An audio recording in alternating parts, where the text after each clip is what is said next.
जय श्री कृष्णा मेरे सभी बहन भाइयों के लिए। कैसे हो आप सब? भगवान की कृपा से सब बहुत अच्छे होंगे। मैं भी ठीक हूँ। स्वागत है आपका आपके YouTube चैनल सरिता राघव में। तो जिन बहन भाइयों ने अभी तक मेरे चैनल को सब्सक्राइब नहीं किया है तो प्लीज़ वो पहले मेरे चैनल को सब्सक्राइब करें, लाइक करें और शेयर करें, और कमेंट करना तो बिल्कुल ना भूलें, क्योंकि आज तो मुझे आप सबके कमेंट की बहुत ही ज़्यादा ज़रूरत है। और एक आपकी कमेंट ही है जो मुझे सही गलत के फैसले लेने और मुझे एक साहस देने में बहुत ही ज़्यादा, मैं आप सबके लिए क्या बोलूँ, सहयोग देती है। तो आपकी कमेंट ये है जहाँ मुझे बहुत ज़्यादा किसी चीज़ को लेकर परेशानी होती है और जो कमियां भी होती हैं तो वो सब भी आपके ज़रिए मुझे पता चलती है। तो आप प्लीज़ मुझे आज तो कमेंट ज़रूर ही बताएं कि क्या मैं जो कर रही हूँ वो गलत है। और ये देखो, इधर मेरे हस्बैंड ये सो रहे हैं, इनको तो कुछ पता ही नहीं है कि दुनिया में क्या हो रहा है और मेरी बीवी कैसे कैसे अपना समय काट रही है। कुछ पता नहीं है इनको, तो बस पता नहीं भगवान भी कौन सा दिन आएगा वो ऐसा जिस दिन ये मुझे पहचानेंगे। और मैं भी आपको बता नहीं सकती कि उस दिन मुझे कितनी ज़्यादा खुशी होगी। बस ऐसे लगेगा कि दुनिया की वो खुशी मुझे मिल गई आज। वो दिन मेरे लिए सबसे ज़्यादा ख़ास होगा और मुझे इंतज़ार है उस दिन का, क्योंकि जब मैं सोती हूँ ना मुझे ऐसे लगता है कि कौन सा दिन ये मेरा नाम लेंगे। तो मैं आपको अपनी परेशानियाँ बता नहीं सकती, और भी हैं बहुत सारी ऐसी चीज़ें कि अभी 2 दिन पहले मेरी सास यहाँ आई थी। मैंने आपको बताया था कि वो बीमार रहती हैं और अभी अपना ट्रीटमेंट करा के वो आई हैं दिल्ली से। तो मेरी मम्मी चली गई थी तो वो यहाँ मेरे पास आ गई हैं, क्योंकि मेरे पास सब बदल बदल के आते रहते हैं, क्योंकि मेरे ससुराल में भी कोई नहीं है। तो अभी वो यहीं पे आई हैं मेरे पास, और फिर से जाएंगी वो वहाँ दिल्ली अपने को 10-15 दिन बाद दिखाने के लिए। तो डॉक्टरों ने ना उनके हर दिन में 3 बार उनका ब्लड प्रेशर चेक करने के लिए बताया है। तो आप समझ नहीं सकते हो कि इस समय मेरे पास कितनी जिम्मेदारियाँ हैं। मेरे हस्बैंड हैं 2 साल से कोमा में हैं, और एक न्यूरो के पेशेंट को संभालना कितना मुश्किल काम होता है ये मुझसे बेहतर और कोई नहीं समझ सकता है। जो मेरी जैसी बहनें हैं वो भी बहुत अच्छे से समझती हैं, क्योंकि मैं एक अकेली ऐसी लेडीज़ नहीं हूँ, और भी ऐसी बहुत बहनें हैं। तो वो इस चीज़ को बहुत अच्छे से जानती हैं कि एक न्यूरो के पेशेंट को संभालना कितना ज़्यादा मुश्किल काम होता है, वो भी एक अकेली लेडीज़ को। आप सबने भी देखा है, मैं जो भी करती हूँ ना बिल्कुल अकेले उनको संभालती हूँ। उनका नहवाना धोवाना, लेटरिन बाथरूम, पूरा टोटल काम मैं अकेले करती हूँ उनका।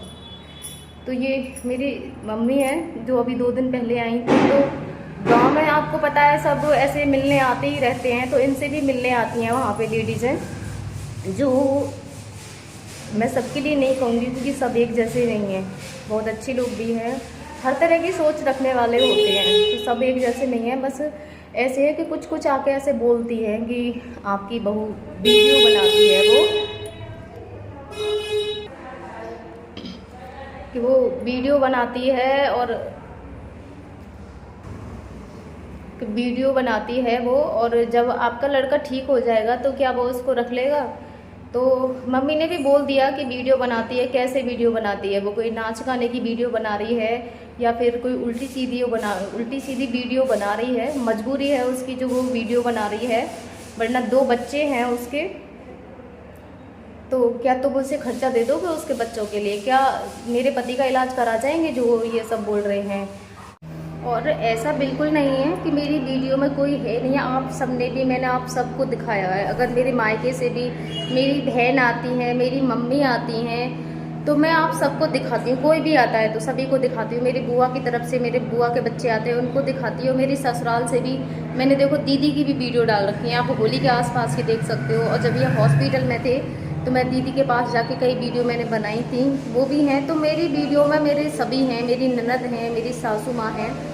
मैंने अपने ससुर जी को तो नहीं दिखाया है क्योंकि मैं घूंघट करती हूँ, मैंने आपको पहले भी बोला है, तो मैं उनसे बात नहीं करती हूँ। मेरी वीडियो में वो है लेकिन मैंने आपको बताया नहीं है, तो आपको पहचान नहीं है, बस इतना है। क्योंकि जब भी ये अस्पताल जाते हैं तो वो जाते हैं और गाड़ी वगैरह में चढ़ाते हुए वो कई जगह पे है, एम्बुलेंस में भी हैं, आगे बैठती है वो। तो बस मैं आपको इंट्रोडक्शन नहीं कराया है उनका। बाकी देखो मैंने आपको सबसे मिलाया, मेरी बहनें आती हैं उनको मैं दिखाती हूँ। मेरी मम्मी है, उनसे मैंने मिलवाया, मेरी ननद है, उनको मैंने दिखाया है वीडियो में। जो नए बहन भाई उन्होंने शायद नहीं देखा होगा, लेकिन वो पुरानी वीडियो में जाके देख सकते हैं कि मेरी वीडियो में सभी है। अगर ऐसा कुछ भी होता तो जब वो ऑब्जेक्शन नहीं उठाते, उन्हें सब कुछ पता है, इसीलिए तो वो मेरा साथ दे रहे हैं। मेरे घर वाले, मेरी ससुराल वाले जो मेरे घर से हैं, मतलब अपने, तो उन्हें पता है ना सारी स्थिति की क्यों क्यों साथ दे रहे हैं। वो कोई तो वजह है। तो बस आज 2 साल होने जा रहे हैं। मैं सबके लिए नहीं कहूँगी, क्योंकि बहुत इनके जो फ्रेंड वगैरह हैं वो आते हैं देखने के लिए इनके लिए, और जब भी आते हैं ना खाली हाथ नहीं आते हैं। कभी मेरे हस्बैंड के लिए जूस लेके आना, मेरे बच्चों के लिए भी वो कुछ ना कुछ लेके आते हैं, लेकिन ज़्यादा नहीं, ज़्यादातर इनके दोस्त वगैरह और कुछ लोग ही इन्हें देखने के लिए आए हैं गाँव से। और जो बोलते हैं ना, जिन्होंने ये सब बोला है, वो तो इनके लिए झांकने तक नहीं आए हैं।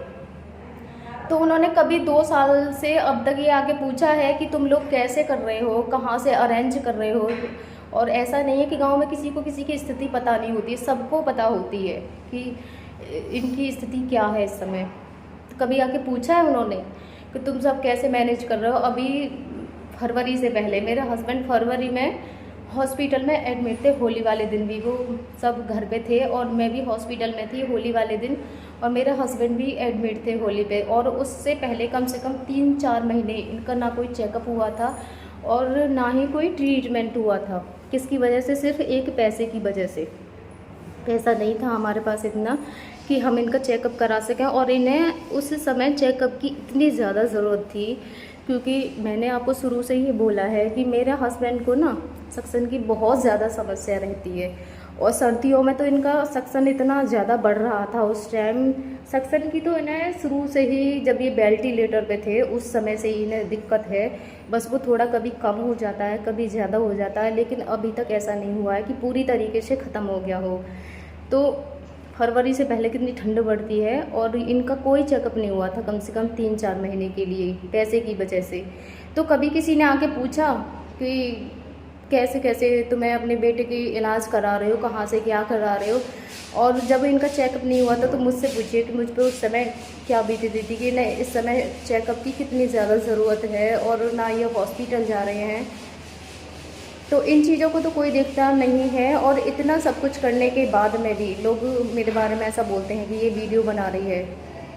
दूसरा, मैं आपको दिखाती हूँ कि मैं अपनी जो सासू माँ हैं, मेरे पति की जिम्मेदारी तो है ही मुझ पे। दूसरा, वो आई हैं तो उनके भी मुझे ब्लड प्रेशर लिखने होते हैं तीनों टाइम के, क्योंकि वहाँ जब 15 दिन बाद वो जाएंगी दिखाने के लिए, तो वहाँ पे जो डेली का रूटीन है वो मुझे दिखाना होगा कि इनका जो ब्लड प्रेशर रहा है वो क्या रहा है। तो ये देखो, ये मैं डेली का इनका लिखती हूँ। 2 दिन से आई हैं, 2 दिन का लिखा हुआ है पूरा ब्लड प्रेशर इनका। जो बीपी में लिखती हूँ वो इस पर लिखा हुआ है, और मुझे 15 दिन तक ऐसे ही लिखना होगा। तो इनकी भी पूरी जिम्मेदारी है मुझ पर, हर चीज़ का ध्यान रखना, कैसे खाना देना है इनके लिए, कैसे क्या। दूसरे, मेरे हस्बैंड की जिम्मेदारी तो मुझ पर है ही, और 2 मेरे छोटे बच्चे भी हैं, उनको सबको संभालना।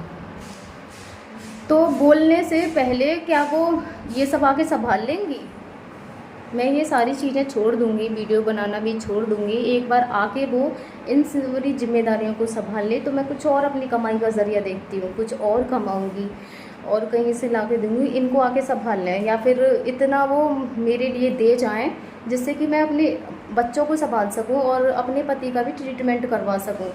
क्या वो आके देंगी? ऐसा नहीं है। और मैं बोल रही हूँ क्योंकि वो लोग खुद ही समझ जाएंगे जो वीडियो देखेंगे, और मैं चाहती हूँ कि वो मेरी इस वीडियो को देखें, क्योंकि बोलना बहुत आसान होता है और जिसके ऊपर बीतती है ना उसी को पता होता है कैसे होता है। अभी मेरी मम्मी थी, वो गई हैं यहाँ से, तो उनकी और भी बेटियाँ हैं, मैं एक इकलौती नहीं हूँ। तो मैं आपको बता नहीं सकती हूँ, वो इतनी ज़्यादा रो रही थी, बहुत ज़्यादा।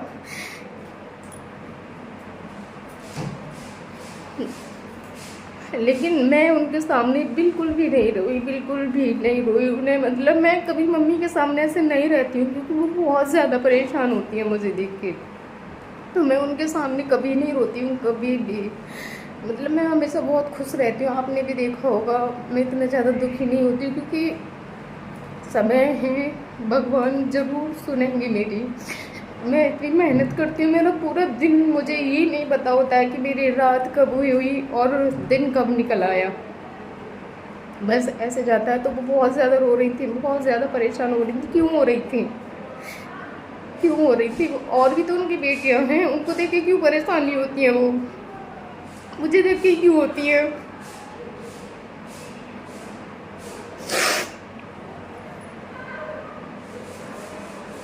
तो लोगों का बोलना ना बहुत आसान होता है, जिसके ऊपर बीतती है उसे पता होता है कि सोशल साइड पर आना मेरा कोई शौक नहीं था, मजबूरी है। और जो ये सब बोलते हैं वो आके पूरी जिम्मेदारी उठाए मेरे घर की। ठीक है, मैं कैसे संभालती हूँ मुझे पता है कि मुझे हर चीज़ देखनी है, हर चीज़ मैनेज करनी कैसे कर रही हूँ मैं। और मेरी वीडियो में कभी कुछ ऐसा गलत नहीं है जो मैंने लोगों को शर्म आए देख के कि ये ऐसे वीडियो बनाती है, हमें शर्म आ रही है या देखने में अच्छा नहीं लग रहा है। मैं अपने हस्बैंड के साथ वीडियो बनाती हूँ, अपनी समस्या को लेके बनाती हूँ, जिससे कि मैं हल कर सकूँ, मेरे पति ठीक हो सकें। दूसरा, मेरे बच्चे बहुत ज़्यादा छोटे हैं, उनके लिए कुछ कर सकूँ, क्योंकि क्या देखा है भी उन्होंने 4 दिन की ज़िंदगी। इतनी छोटी सी उम्र में सब अपने पापा से इतनी डिमांड करते हैं, मेरे बच्चे भी करते हैं। अभी 2 दिन पहले मेरा बेटा इतना बहुत ज़्यादा मतलब रो रहा था पापा पापा बोल के, कि पापा, ऐसे रो रहा था। उसके मन में कुछ होगा, उससे पहले वो कभी नहीं रोया, और उस दिन इतना ज़्यादा रो रहा था, इतना ज़्यादा रो रहा था। तो मैं आपको बता नहीं सकती हूँ कि उस टाइम मुझ पर क्या बीत रही थी कि मेरा बेटा अपनी पापा का नाम ले लेकर रो रहा है। अब मुझसे ज़्यादा बातें नहीं हो रही है, क्योंकि मैं जब भी ऐसे होता है तो मुझसे ना बातें नहीं होती है ज़्यादा। मेरा गला बहुत ज़्यादा दुखता है, इसीलिए मैं ज़्यादातर खुद को खुश रखने की कोशिश करती हूँ। और तो आप सब प्लीज़ बताइएगा कि मैं जो कर रही हूँ क्या वो गलत है? इतना सब कुछ करने के बाद भी लोग ऐसी सोच रखते हैं मेरे बारे में।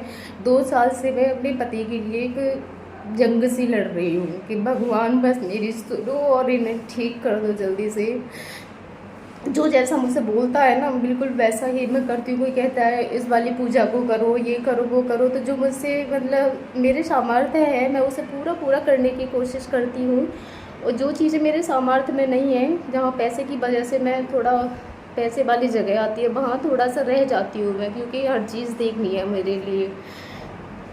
पैसे को कहाँ पे खर्च करना ज़्यादा ज़रूरी है वो सब देखना होता है मुझे। तो धन्यवाद आप सब बहन भाइयों के लिए।